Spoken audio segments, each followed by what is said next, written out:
I collapse into my favorite leather armchair, kicking off my work boots and flexing my toes. The restoration of the Buchanan house consumed every minute of my day. Rotted floorboards, crumbling plaster, and a 100-year-old staircase that fought me with every splinter. My muscles ache in that satisfying way that only comes from work well done. My phone buzzes on the coffee table. I ignored it at first, reaching instead for the glass of Cabernet I poured 10 minutes ago.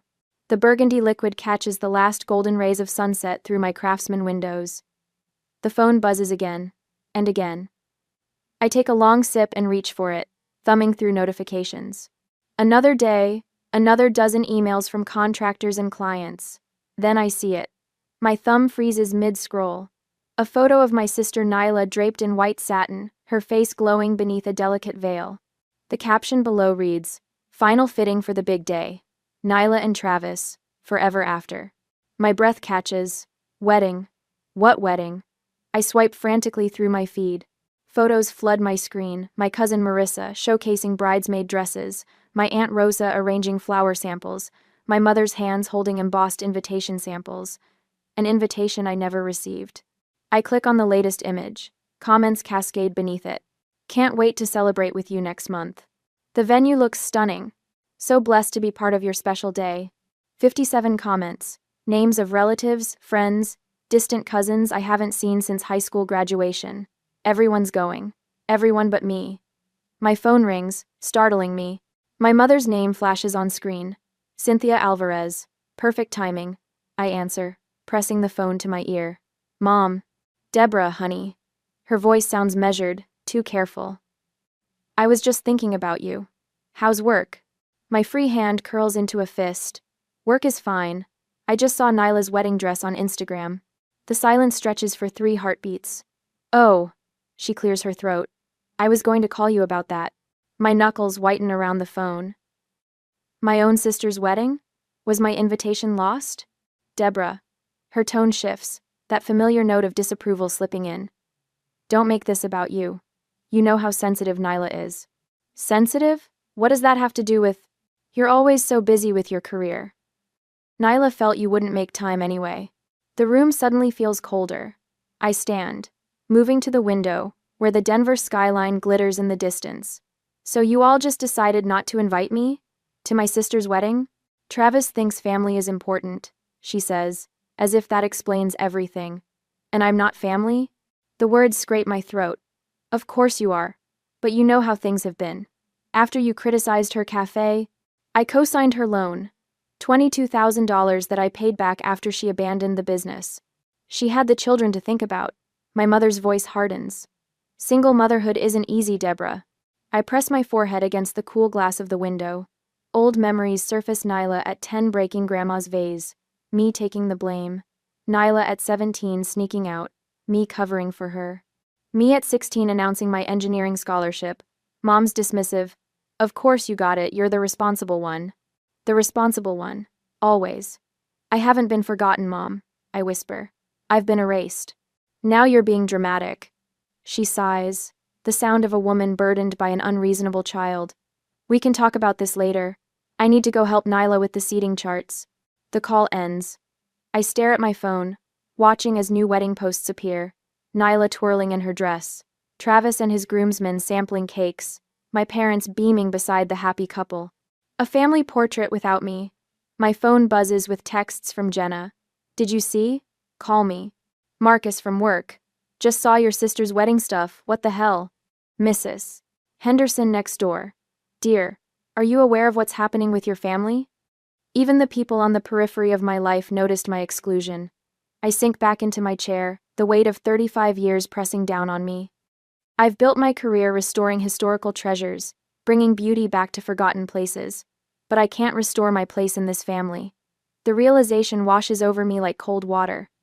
All these years I've been the fixer, the responsible one, the steady hand. I've co-signed loans, babysat on demand, listened to midnight breakdowns. I've shown up when no one else would, and this is my reward. Erasure. My phone buzzes again. I silence it without looking and set it face down on the table. From my window, I can see the mountains west of Denver, their peaks burnished copper in the fading light. Beyond them lies Boulder, where my parents still live in the Victorian house where we grew up. where Nyla returned with her 2 children after Eric left her, where they're planning a wedding without me. Something shifts inside my chest. Not the hot flush of anger or the sting of hurt, but something cooler, more deliberate. A quiet certainty. This time, I whisper to the empty room, I won't fix what they've broken. I pick up my phone and open Instagram again. With methodical precision, I unfollow my sister, then my mother, my father, my cousins. Each tap of my finger feels like setting down a burden I've carried too long. This is not an act of revenge, it's a decision, a boundary. The last golden light fades from my windows, plunging my living room into shadow. I don't move to turn on lamps. Instead, I sit in the gathering darkness, feeling lighter than I have in years. For the first time in my life, I'm not rushing to mend the family's broken pieces, and the silence that follows feels like freedom. My tires crunch over the gravel driveway of my parents' Victorian home in Boulder. The morning sun glints off the stained glass above the front door, casting fragments of ruby and amber across the porch. The house stands proud against the mountain backdrop, its gingerbread trim and sweeping eaves familiar as my own reflection. I grip the steering wheel until my knuckles blanch white. 3 days since discovering Nyla's wedding plans, 3 days of ignored calls from everyone except Mom, whose voicemails grow increasingly dramatic. Dad's hunched figure appears in the garage doorway. Hector Alvarez, perpetually hiding behind projects. Today it's his 1967 Mustang, the one he's been restoring since I was in high school. He straightens when he spots my car, wiping grease from his hands onto a rag that's seen better days. His eyes darted toward the house, then back to me. He doesn't wave. I kill the engine and step out into the June heat. Dad. Debbie. He nods, retreating deeper into the garage. Your mother's inside. Of course she is. And of course he won't stand beside her for this conversation. Some things never change. The screen door creaks as I enter. The house smells of cinnamon and coffee, Mom's version of emotional armor. She appears in the kitchen doorway, face arranged in careful concern. Deborah. I was just about to call you. Cynthia Alvarez, queen of convenient timing. Coffee? I made your favorite coffee cake. I don't want coffee. I remain standing in the entryway, hands in pockets. I want to know why I wasn't invited to Nyla's wedding. Mom's smile falters, then reforms. Oh, honey, it's complicated. You've been so busy with your career. Don't. The word slices through her excuse. That's not a reason. She busies herself with the coffee pot, buying seconds. Nyla was afraid you might not approve of Travis. You can be. Intimidating. Intimidating? Because I asked questions when she introduced him after 3 weeks of dating? He thinks family is important, Deborah. She sets 2 mugs on the counter with trembling hands. And you've always been so. Independent. The garage door opens. Dad shuffles in, eyes fixed on the hardwood floor. Don't make things harder than they already are, he mutters. Harder for whom? I ask, heat rising in my chest. For Nyla? For Travis? For you two, who's always made excuses for her. Mom's eyes well with practiced tears. That's not fair. Fair? The word explodes from me. Was it fair when I co-signed that business loan for her cafe? $22,000, Mom. That's what I paid back after she abandoned it 9 months later. She had the children to think about, Dad interjects, finally meeting my gaze. After Eric left. Eric left 4 years ago. The cafe fiasco was last year. I step closer to them both. I've been making those payments while she posts vacation photos from Sedona. Single motherhood isn't easy. Mom whispers. And Travis is her second chance. Dad's voice strengthens with this familiar defense. He has a good job in pharmaceutical sales. He can provide stability. So, she found her meal ticket, and now I'm embarrassing? The pieces click into a sickening place. Did Travis say he doesn't want me there? Their silence confirms it. He thinks I don't care about my family. I laugh, the sound harsh against the homey kitchen backdrop. That's rich, coming from a man who's known her for 7 months? Please understand. Mom reaches for my arm. This wedding means everything to her. After the cafe. After Eric abandoned her with the children. Emma and Lucas deserve stability, Dad adds. Always the children as shields. 8-year-old Emma and 6-year-old Lucas, wheeled out as justification for every bad decision Nyla makes. And what about me? I I ask quietly. What do I deserve after paying her debts? After babysitting every weekend she had a date? After listening to her cry about Eric at 2 in the morning for months? You're stronger, Mom says, as if it's a compliment. You've always been the responsible one. The responsible one. The family ATM. The free therapist. The emergency babysitter. Never the sister worth including. I turn toward the door, suddenly exhausted. The weight of their expectations, their manipulations, feels heavier than the timber beams I installed in the Buchanan house yesterday. Deborah, please. Mom follows me. We're family. Family. I pause at the door. Is that what we are? Dad steps forward. Where are you going? Away from here, I say simply. If Nyla wants a perfect wedding, she can have it without me. I leave them standing in the doorway, faces painted with confusion, as if they can't comprehend that this time I won't absorb the blow. 20 minutes later, I slide into a booth at Copper Kettle, the coffee shop where Jenna works. She spots me and brings over a latte without asking, sliding in opposite me. That bad, huh? Jenna's known me since college. She recognizes the aftermath of family confrontation on my face. Worse. I wrap my hands around the warm mug. Travis doesn't think I care about family. That's why I wasn't invited. Travis, she snorts. The guy who's known your sister for 5 minutes thinks he gets to decide who cares about family? Apparently. Jenna glances around, then pulls out her phone. Speaking of Travis. She slides it across the table. Kelly took these last night at Downtown Lounge. The photos show Travis, arm wrapped around a blonde woman who definitely isn't my sister. They're laughing, heads close together. In the last image, his lips press against her neck. My stomach tightens, not with surprise but with bitter confirmation. When was this taken? Last night, around 11. I push the phone back toward her. And what am I supposed to do with this information? Jenna blinks. Tell your sister? Tell your parents? Stop the wedding before she marries a cheater? The old me would have done exactly that, would have rushed to protect Nyla from herself, would have absorbed her rage when she inevitably shot the messenger. No. The word feels foreign but right. I'm not doing that. I'm not doing that. Deborah. This time, I'll let the truth expose itself. I sip my cooling latte. I'm not invited to the wedding, remember? It's not my place to interfere. Jenna studies me across the table. This isn't you. Maybe it should be. The realization settles in my chest, not with guilt but with certainty. I've spent my life fixing Nyla's messes. Look where that's gotten me. Excluded from her wedding. Jenna concedes. Exactly. I straighten my shoulders. So let Travis be Travis. Let Nyla make her choices. I'm done being the family safety net. And if she marries him? Then she marries him. The words should hurt more than they do. I can't rescue someone who doesn't want to be saved. For the first time in my life, I don't rush to prevent a disaster heading toward my family. The discomfort of inaction sits heavy in my stomach, but beneath it runs a current of something unfamiliar. Relief. I pour myself a glass of Cabernet and settle into my window seat, the Denver skyline glittering against the night. My phone sits face down on the coffee table, deliberately silent. 3 weeks have passed since I discovered my exclusion from Nyla's wedding, and today is the big day at the Ridgewood estate. The Ridgewood. Even the name drips with old money and exclusivity. According to Jenna's intel, Mom spent weeks arranging white roses and gold accents throughout the historic mansion. 150 guests. Local press covering the union of Travis Reed, prominent engineer, and my sister, the perpetual damsel.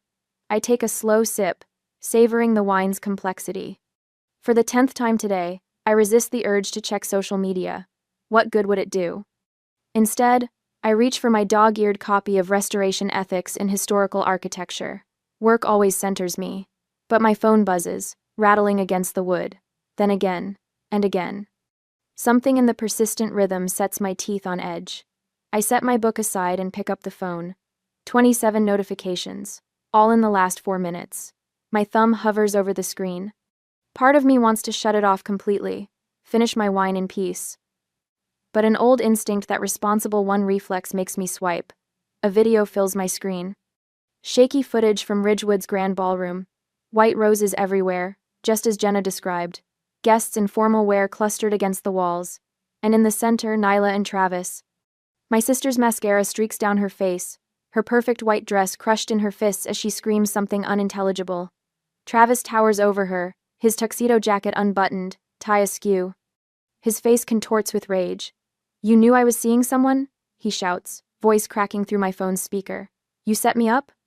Nyla lunges forward, shoving his chest. "Everyone knew. You weren't exactly discreet." Then it happens. Travis's arm swings out, his open palm connecting with my sister's cheek. The crack echoes through the ballroom. Gasps erupt from the crowd. The camera shakes violently as the person filming reacts. "Oh my God," I whisper, fingers pressed against my lips. The video cuts off. I frantically scroll through messages, piecing together the aftermath. Jenna. Deborah. Are you seeing this? Marcus. Holy shit. Just saw the Reed Alvarez disaster on Instagram. Mrs. Henderson next door. Dear. Your family is on the news. Channel 9. I switched to the local news app. There it is. Already breaking. Society wedding ends in assault charges. The footage plays again, this time from a different angle. I catch glimpses of my mother's horrified face in the background, my father attempting to rush forward before being restrained by two other men. The anchor's voice cuts in. Police were called to the prestigious Ridgewood estate this evening after the groom, Travis Reed, allegedly assaulted bride Nyla Alvarez during what witnesses describe as a heated argument about infidelity allegations. I snap the phone off, tossing it onto the cushion beside me. My pulse hammers in my throat. Part of me, a part I'm not proud of, feels a sick vindication. But it's quickly swallowed by genuine concern for Nyla. No matter our differences, watching my sister be struck on what should have been the happiest day of her life twists my stomach. I drain my wine glass, refill it, and wait for what I know will come next. The phone rings at 11:47 p.m. My mother's name flashes on the screen. I let it ring 4 times, composing myself, before answering. "Mom." Sobbing erupts from the other end. "Deborah." Her voice catches, thin and reedy. "Your sister's hurt. Please come." I close my eyes, the words I've said 1,000 times in my life poised on my tongue. "I'll be right there. I'll fix it. I'll help." But something stops me. The memory of scrolling through wedding photos I wasn't meant to see. The years of cleaning up Nyla's messes. The money I'm still paying back. "I wasn't invited, Mom," I say quietly. "Showing up now would only make it worse." Silence stretches between us, so profound I can hear her breathing hitch. "But she needs you," Cynthia finally whispers. "She always needed you." "No," I corrected her gently. "She needed Travis. She needed security and status and a fairy tale wedding. What she needed from me was my absence." "That's not fair, Deborah." "I know." I swirl the wine in my glass, watching it catch the city lights. Neither was excluding me. More silence. I can almost see her face, the calculation behind her eyes, searching for the leverage that always worked before. The guilt, the family responsibility. The Deborah will fix it certainty. "I'm sorry about what happened," I add, my voice softer. "Truly, no one deserves that. But I'm not the solution this time." The line goes dead without another word. I stare at the phone, feeling something fundamental shift inside me. For the first time in my life, I've refused to rush into a family crisis. The absence of panic surprises me. I sleep better that night than I have in years. The next evening, Jenna arrives with takeout from that Thai place on 17th Street. We eat at my kitchen island, the news muted on the television across the room, occasionally flashing footage from the wedding disaster. "You holding up okay?" Jenna asks, twirling noodles around her fork. "It's wild stuff." "Surprisingly well," I admit, though the neighbors keep giving me these sympathetic looks when I get the mail. "Mrs. Henderson asked me if you needed anything when I was parking." I laugh. "Of course she did. She brought me banana bread this morning." The universal language of crisis comfort. Jenna grins, then grows serious. "Your mom call yet?" "Last night. I didn't go." Jenna's eyebrows shoot up. "Seriously? That's new." "Long overdue," I correct her. After dinner, Marcus texts to check in. Another unusual development in my normally quiet life. My colleague has become a surprising source of perspective. He understands being the family black sheep. "Saw more footage on the news. You okay?" He writes. "Better than expected." I reply. "Good. Some families only value you when they need something fixed. Trust me, I know." His words settle into me like the truth. I'm still thinking about them when a knock sounds at my front door just after 9. Through the peephole, I see my father, soaked from the sudden downpour, standing on my porch without an umbrella. Water streams from his silver hair down his weathered face. He looks 10 years older than when I saw him last. "Deborah," he calls, voice barely audible through the door. "Please, I need to talk to you." I lean my forehead against the cool wood, feeling the vibration of his knocking against my skin. "It's about the house," he adds, desperation cracking in his voice. "The bank is threatening foreclosure." My hand freezes on the doorknob. Foreclosure? My parents have owned that Victorian home for 35 years. Part of me wants to pretend I'm not home, to let him stand in the rain and feel what abandonment tastes like. But his slumped shoulders and rain-soaked appearance pull at something deep and ingrained. With a sigh, I turn the lock and open the door. "You have 10 minutes, I tell him, stepping aside. "And this better not be about Nyla." He steps in, rainwater pooling at his feet, and shakes his head. "It's worse than that," he says, pulling a thick manila envelope from inside his jacket. "Much worse." As I close the door behind him, a chill runs through me that has nothing to do with the rain. While he dries off, I fill the electric kettle. Some conversations require hot beverages. My hands tremble slightly as I pull 2 mugs from the cabinet, anticipating whatever new family crisis he's brought to my doorstep. When he emerges, he looks smaller somehow, diminished. He clutches a manila envelope, wrinkled and damp at the edges. "We've been using your money for something else," he says without preamble. The kettle whistles. I pour hot water over tea bags, buying myself time to process his words. "What money?" "The monthly checks. For the house. 4 years ago, my parents claimed they were struggling with their mortgage. I'd been sending $1,100 every month since then. For the mortgage," I say slowly. "That's what you told me." "Not exactly." He slides the envelope across my dining table. "It was for a loan. A home equity line of credit." I open the envelope, spreading the contents across the polished wood. Bank statements, loan documents, notices of pending foreclosure proceedings. My eyes catch the loan amount, $195,000. "You took out a HELOC?" He nods, eyes fixed on his hands. "For Nyla. After Eric left, the kids needed stability." I scan the paperwork, blood turning cold as I spot the co-signers, Cynthia Alvarez and Nyla Alvarez. "Dad, Nyla hasn't lived in that house for years. How could she co-sign?" "Your mother." He stops, swallows hard. "She told the bank Nyla was living with us." Understanding crashes down. So the money I've been sending was going toward the HELOC payments, not the original mortgage. I grab a calculator from my desk drawer, punching numbers with trembling fingers. 4 years, 12 months, $1,100 each month. $82,000. My voice sounds distant, as if someone else is speaking. "You've taken $82,000 from me under false pretenses." "Deborah, where did the money go?" I demand, slapping my palm against the table. A mug jumps, spilling tea across the statements. Neither of us moves to clean it up. Nyla's debts, the legal fees after Eric left, the down payment on her house.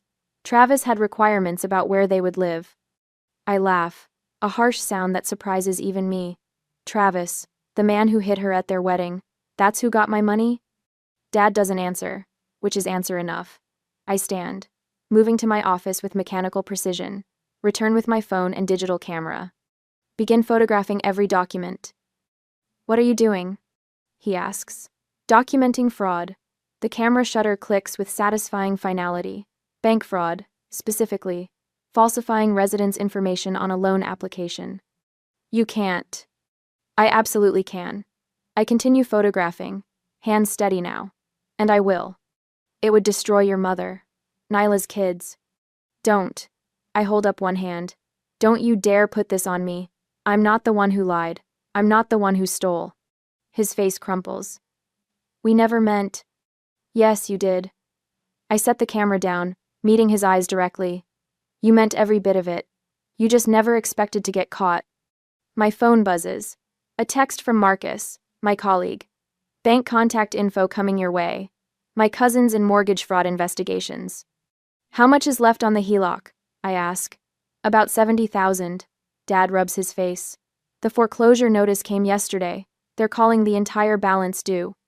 I resume photographing, capturing every signature, every false statement. Dad watches in silence, the magnitude of what they've done finally sinking in. Why now? I ask finally. Why tell me after all this time? Your mother thought we could refinance, but no bank will touch us after the wedding fiasco hit the news. He hesitates. And I couldn't live with it anymore. Not after you were excluded from the wedding. Not after everything. My phone rings. I answer without checking the caller ID. Jenna's voice fills the line. Heads up. The next day, I stand in the center of my living room, surveying my preparations with the meticulous eye I normally reserve for historic building inspections. The large oak dining table, a restoration project I salvaged from an 1882 farmhouse, dominates the space. Its surface tells a story of betrayal through carefully arranged papers, photographs, and bank statements. A knock at the door announces Aunt Rosa's arrival. I chose her carefully, Dad's sister, the only family member who never played favorites. You look tired, mija, she says, stepping inside. Her silver-streaked hair frames concerned eyes. Not tired, ready. I adjust a stack of bank statements. Thank you for being here. She squeezes my hand. Family should tell the truth, not pretty lies. The doorbell rings again. My stomach clenches as I check my watch. They're 15 minutes early. A power move. Classic Cynthia. I'll make coffee, Rosa offers, retreating to the kitchen. I open the door to find them huddled on my porch. Mom's face wears a mask of injured dignity. Dad studies his shoes. Nyla stands slightly behind them, arms wrapped protectively around her middle. Come in. My voice sounds foreign to my ears, steady, unruffled. They file past me like solemn funeral attendees. No one speaks as they settle around my dining table. Nyla gasps quietly when she notices the papers. Dad's shoulders sag further. Mom's lips pinch into a bloodless line. Aunt Rosa brings coffee nobody touches. I remain standing. The silence stretches until Mom shifts in her chair. What is all this drama for, Deborah? If you need help with your finances. Stop. The word slices through her deflection. For once in your life, just stop talking and listen. I slide a document toward her. This is the home equity line of credit you took out 4 years ago. $195,000. With Nyla listed as co-signer, claiming she lived at the property. Dad's eyes close briefly. This, I continue, pushing forward another document, is the rental agreement I signed when I moved out 12 years ago. The one that specifically forbids you from using my financial information or claiming I live there. I tap a stack of bank statements, and these show the money transfers. $1,100 monthly from my account to yours, totaling $82,000 over 4 years. Nyla's face drains of color. Mom? What is she talking about? Our mother told me the house needed repairs, I explained, never taking my eyes off Cynthia. A new roof. Foundation work. That she and Dad were struggling to keep up with expenses in retirement. She asked for help. I agreed to send what I could each month. My fingers tremble slightly as I lay out the photographs. These are pictures from the bank lobby security camera. Mom depositing my checks directly into the HELOC payment account. Cynthia's chin lifts. I only did what I had to do to keep a roof over the kids' heads. You kept that roof with my money and my trust. The fury pulses behind my eyes, yet my voice remains level. The same money I earned working 60-hour weeks while repaying Nyla's failed cafe loan. Nyla's mouth drops open. Cafe loan? But you said that was a refinance. Your sister co-signed for your business. Aunt Rosa interjects quietly. When it failed, she paid back every penny. Dad finally speaks, voice rough with shame. Debbie, we never meant for it to go this far. Don't. I raise my hand. Intentions don't erase fraud. Fraud? Cynthia sputters. We're family. Family doesn't steal from each other, I counter. The family doesn't forge signatures on loan documents. Nyla stares at the papers, hands shaking. I didn't know, Deborah. Mom just said it was a refinance, that you approved everything. I believe her. Nyla was always the golden child, but never the mastermind. Cynthia sniffs. Well, what do you want? To send your parents to jail? To make your sister homeless with 2 children? Dad's head snaps up. That's enough, Sin. The sharpness in his tone startles us all. In 40 years of marriage, I've never heard him speak to her that way. Debbie has every right to be furious. His weathered hands spread flat on the table. If you want the house, We'll sign it over. The side lot can be sold to repay what we took. Cynthia falls silent, hands twisting in her lap. I look at my father, really look at him. The proud carpenter who taught me to restore instead of replace, to find value in damaged things. His eyes hold a mixture of shame and relief, the weight of secrets finally lifting. I don't want your house, I say. I just want this to end. Aunt Rosa takes a notebook from her purse. I've spoken with a friend at First American Title. We can do a quitclaim deed for the side lot today, transfer it directly to Deborah. We could sell it, Dad says. The Miller boy next door has been asking about it for years. I want to expand his garden. 2. Fine. My mother's voice is clipped. I don't need an apology, I tell them, surprised to discover it's true. I just need peace. The room falls quiet again, but the quality of silence has changed. No longer tense with unspoken accusations, but heavy with truth finally acknowledged. 2 weeks later, we met at a title company downtown.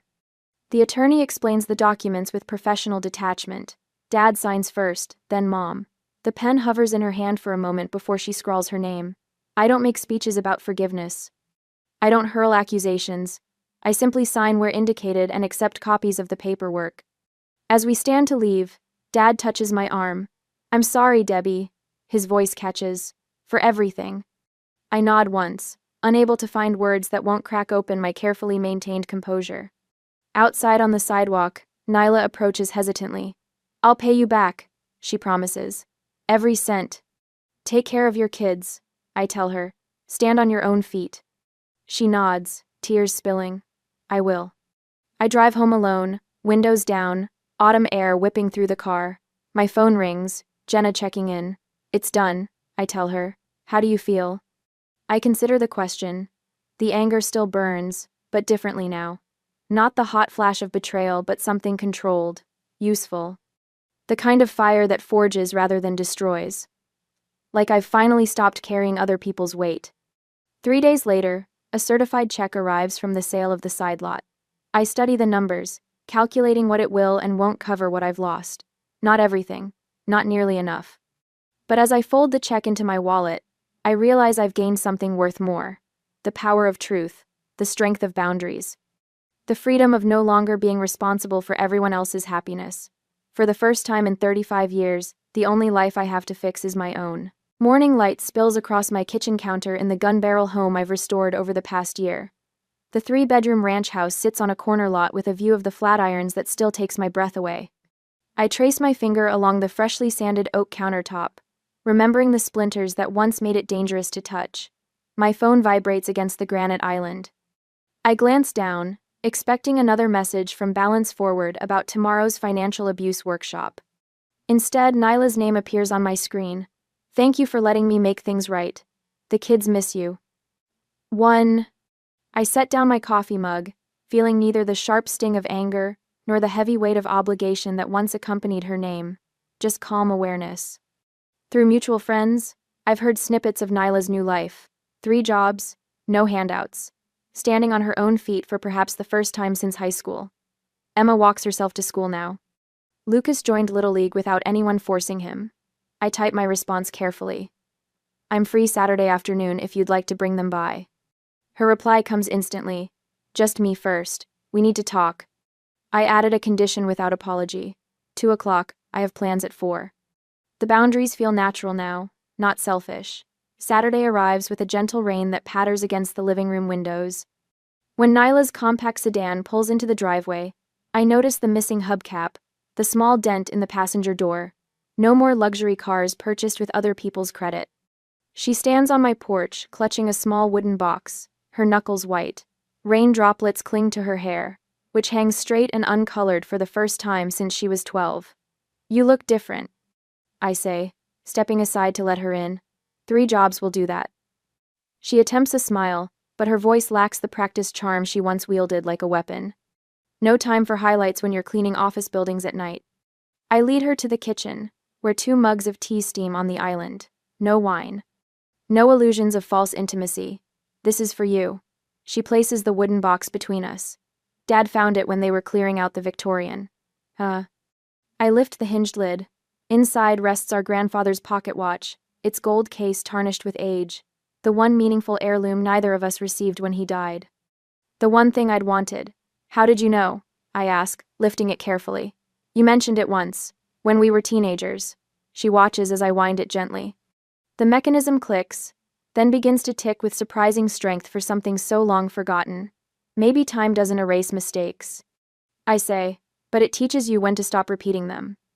We sit in silence as rain taps against the windows. Not uncomfortable, not forced, just two adults acknowledging truths too long buried. What did you do with the money? She finally asks. From the land sale? I meet her gaze directly. I didn't keep it, Mom said. I opened accounts for Emma and Lucas, college funds. Her eyes widened. After everything we did? After... I'm done rescuing adults, I say, feeling the rightness of these words. But kids, they still deserve a chance. When she leaves an hour later, we don't hug. We don't make promises about holiday gatherings or shared vacations. But something has shifted, like a bone finally set properly after years of painful misalignment. That evening, I sat alone on my porch swing, watching sunset paint the mountains gold. My journal rests open on my lap. Today's entry simple but complete. The softest revenge is peace and quiet. No bitterness curls through my chest as I write these words. No burning need to make things even. Just calm certainty that I've found my way back to myself. In that stillness, I finally feel free.